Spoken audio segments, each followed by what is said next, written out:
Sri Sachidananda Sadguru Sainath Maharaj Ki Jai. Sri Sai SATCHARITRA, an insight. Episode 257. My humble prostrations at the lotus feet of our Sadguru Sai. By the divine grace of Sai, an attempt has been made to translate the gist of the divine discourse of Sri Ramanathan brother telecasted in Sai TV. This is purely done to share the glory of Sai and his divine teachings with more insight to the aspirants. Om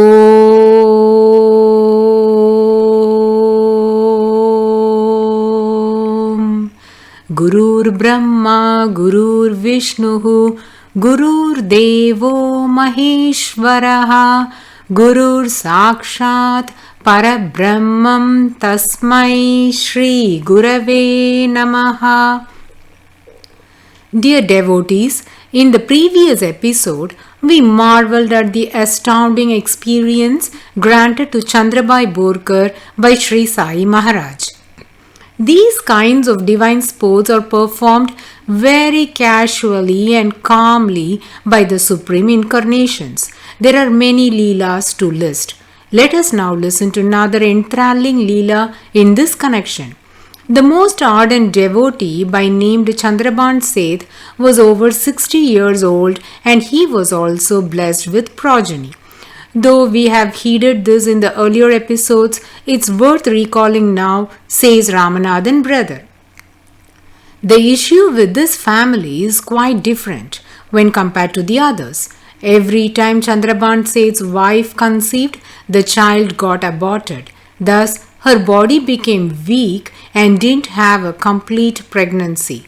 During the year 1903, Chandraban Seth's nephew pleaded the grace of Sri Sai Maharaj upon his uncle, and Sri Sai Baba asserted, Allah Bala Karega. By then, Chandraban Seth had crossed 60 years, but Sri Sai's grace bestowed him a child. People were pleasantly surprised at this blessing. The child was a boy. He was named Amolak Chand. When Amolak Chand turned 8 years, that is on December 13, 1911, Chandraban Seth, who was 68 years old, attained the Lord's feet. From then, the bondage between Kushal Chand and Sri Sai Maharaj became very close. Sri Sai Baba's utterances were so powerful that it granted all the blessings to one it is addressed. Many great saints have declared that the assertions of Sri Sai Baba are like the writings of Lord Brahma. Whatever is dictated by Sri Sai Maharaj is written by Lord Brahma. So, Sri Sai Maharaj's decrees can alter the Brahma Lipi. The Sadguru's assertions are so significant that even the Lord waits for that. As a testament to this, let's listen to few divine Leelas. Sri Manik Prabhu is regarded as one of the incarnations of Lord Dattatreya. He lived prior to Sri Sai Maharaj's period. But in Sri Manik Prabhu's Charitra, there is a mention of Sri Sai Baba meeting Sri Manik Prabhu. None can fathom the life or the leelas of the self-realized ones. They might have been contemporary saints, but as per the literatures, Sri Manik Prabhu seemed to have incarnated before Sri Sai Maharaj. Sri Manik Prabhu stayed at Humanabad. An old couple were his devotees. The man must be in 70s and his wife was above 60 years old. They didn't have progeny. Though they yearned for a child, they never pleaded explicitly for grace. The man was very knowledgeable and a scholar in Vedic scriptures that he could discuss on these topics proficiently with Sri Manik Prabhu. The discussion used to be intriguing and captivating. If one has the capabilities to sit in par with Sri Manik Prabhu, the Datta avatar, and discuss spiritual topics, then that reveals the old man's deeper insight on the subject. the person was spiritually elevated and never pleaded for Sri Manik Prabhu's grace in the matter of progeny. Instead, the old couple considered Sri Manik Prabhu as their own son, because during that time Sri Manik Prabhu was a young man, whereas this person was in his 70s. The divine incarnation did perceive the thoughts of the old couple. There was another devotee named Vengabai. She was a yogini. She served the Guru diligently and travelled along with her Guru to all the places he went. Suddenly, she was not seen for 2 to 3 days. The following day, she came for darshan when the old couple were seated next to Sri Manik Prabhu. Sri Manik Prabhu enquired her, "Venga, what happened? You were not seen past 3 to 4 days." Vengabai said, "It's a curse that I am born as a woman and had to endure the trouble of menstrual cycle. So I couldn't come for your darshan these 4 days, and today, after taking my shower, I have come to have your darshan." Sri Manik Prabhu is omniscient and knew the reasons for her absence. Still, he asked her with a purpose. Listening to this, Sri Manik Prabhu laughed out loud and said, "If that's troubling you, then why don't you give it to those who longs for it?" Sri Manik Prabhu said this because Vengabai herself is a yogini and she had the spiritual powers to transfer this trouble to someone. Vengabai replied, "I am ready to give, but who will welcome this trouble? As there is none to receive it, I am unable to give." Sri Manik Prabhu jovially said, "Here, give it to this granny." Vengabai cheerfully said, "I am ready to give." Immediately, Sri Manik Prabhu called the old woman and told her to receive it. The old lady had unswerving faith in Sri Manik Prabhu, so she immediately got up and came towards Vengabai, placing the headpiece of her sari in her palms, ready to receive. Now Sri Manik Prabhu instructed Vengabai to let water run on her palms as a symbol of passing over her hormonal phase of menstruation to the granny. Accordingly, it was received by the old woman in her sari headpiece. Lo, after this procedure, the monthly periods of Vengabai stopped. She was in her 30s when this happened. From the following month, the granny, aged over 60 and whose menstrual cycle has stopped, now resumed and was unable to come for Sri Manik Prabhu's darshan following 3 days. This continued for the next 3 months. Lo, to everyone's utter amazement, from the 4th month she conceived and gave birth to a boy baby. This is purely an outcome of the blessings showered by Sri Manik Prabhu, a testimony to the supremacy of Sri Manik Prabhu's assertions. Though the old couple never beseeched his grace for progeny, out of mercy, Sri Manik Prabhu granted this great blessing to them. They brought the newborn child and placed it on the lap of Sri Manik Prabhu, and the child was christened as Manik by the great saint. In the later years, Manik turned to be a great saint known as Manik Bhatt and did a remarkable service to the Lord. Getting back to the original thread, similar blessings were given to Chandrabai Borkar and Chandraban Seth by Sri Sai Maharaj. If one would surrender heart and soul to Sri Sai Maharaj, then he would take care of the life of the devotee. Neither age nor any situation can be an impediment to enjoy his grace. The only qualification essential to receive his grace is complete surrender at the lotus feet. Now, let us heed to a divine sport by Bhagavan Venkaya Swami. Sri Swami was born in a small village known as Nagulavellatur near Nellore, Andhra Pradesh. He was a great Avaduta in the lineage of Lord Datta.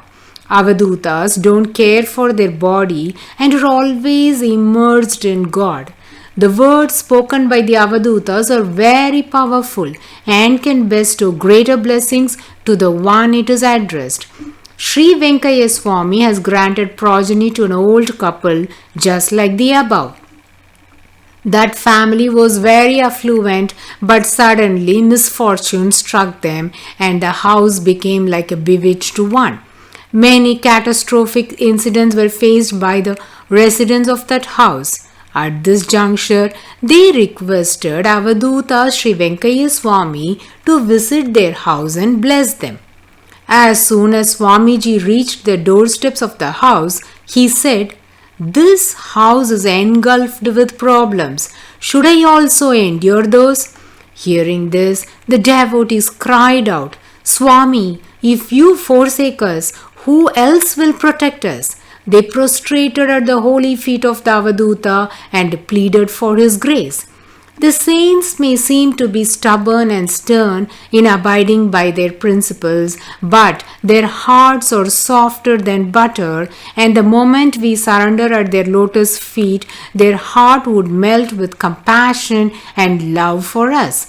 Instantly they shoulder our problems and relieve us from trouble and pain. This Leela is a testimony to this fact. Seeing the plight of the devotees, he threw his merciful glance upon them and agreed to have food in their home. He consumed all the negative energy of the house through the food he ate and suffered on their behalf. Sri Venkaya Swami lit fire in one corner of the house and many ghostly images appeared as smoke in the fire and got out of the house.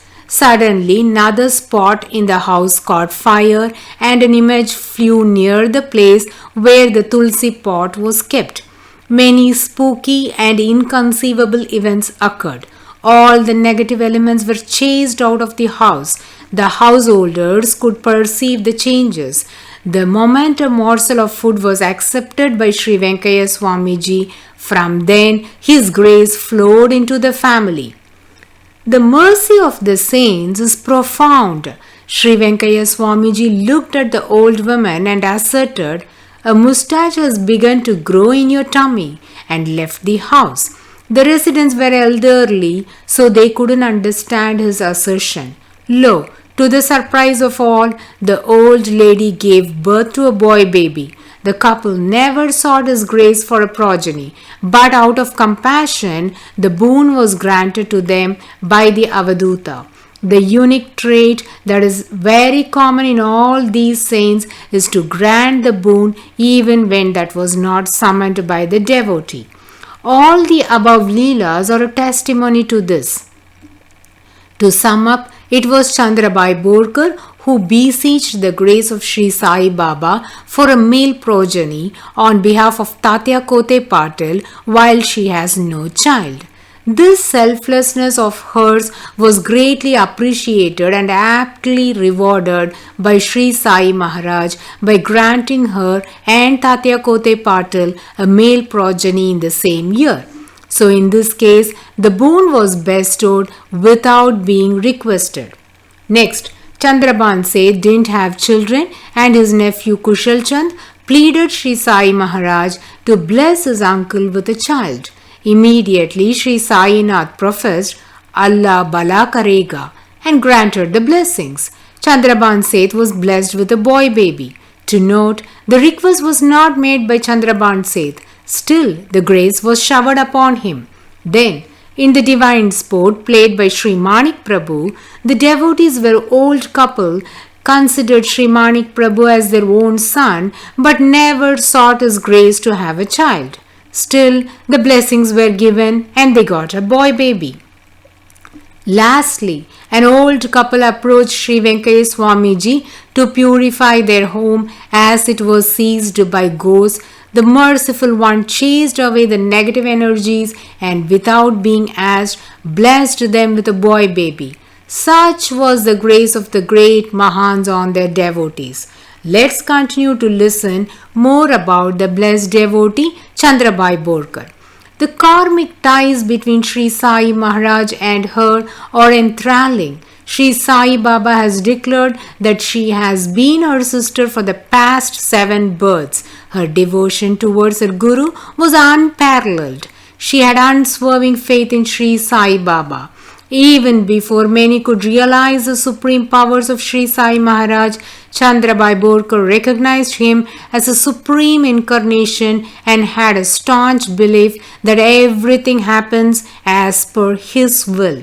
This is really fascinating because she was neither a resident of Shirdi nor was living anywhere close to the holy abode. She lived in Vilayparli at Mumbai, which is almost 300 kilometers away from Shirdi. Her husband Ramachandra Borkar is a non-believer of God, and even before the glory of Sri Sai Maharaj reached to those places, Chandrabai Borkar came to Shirdi for Sri Sai Maharaj's darshan. Rather than saying she came to Sri Sai Baba, it would be apt to recall the sayings of Sri Sai Maharaj. Let my man be at any distance, 1,000 kos, that is 1,000 miles away from me. I will draw him to Shirdi like a sparrow, with a thread tied to its feet. True to this assertion, Sri Sai Maharaj pulled Chandrabai Borkar to Shirdi, because in the initial years of Sri Sai Baba's advent to Shirdi, many considered him as a mad fakir. At that juncture, Chandrabai was drawn to Shirdi in a subtle manner by Sri Sai Maharaj. In the year 1892, when Chandrabai Borkar was just in her early 20s, she realized the divinity of Sri Sai Baba. The Sai Pada magazine states that Chandrabai Borkar in those years stayed at a lodge owned by Sharadabai Chandorkar, who seemed to be the wife of Nana Sahib Chandorkar. Whereas, if we refer to the family details of Nana Sahib Chandorkar, his wife's name is mentioned as Radhabai Chandorkar. Moreover, he has only one wife. So, there is a possibility that Radhabai Chandorkar is mistaken as Sharadabai Chandorkar. To add to that, Nana Sahib's wife didn't own any lodge in Shirdi. Nana Sahib has been coming to Shirdi for Baba's darshan frequently along with his wife Radhabai Chandorkar and stayed for quite some time. On many occasions, Nana Sahib would leave his wife in Shirdi and travel to various places on official work. Thus, Radhabai was blessed to serve Sri Sai Maharaj very often, and her association with Sri Sai Baba was great. As in Shirdi, there were no vadas for devotees to stay. Radhabai would stay as a paying guest in one of the houses in Shirdi. Chandrabai Borkar had also come to Shirdi in the same period. These two were closely acquainted. It is very interesting to listen to those stories which we shall hear in the coming episode. Botu Sri Sai, peace be to all. Om Sai Ram.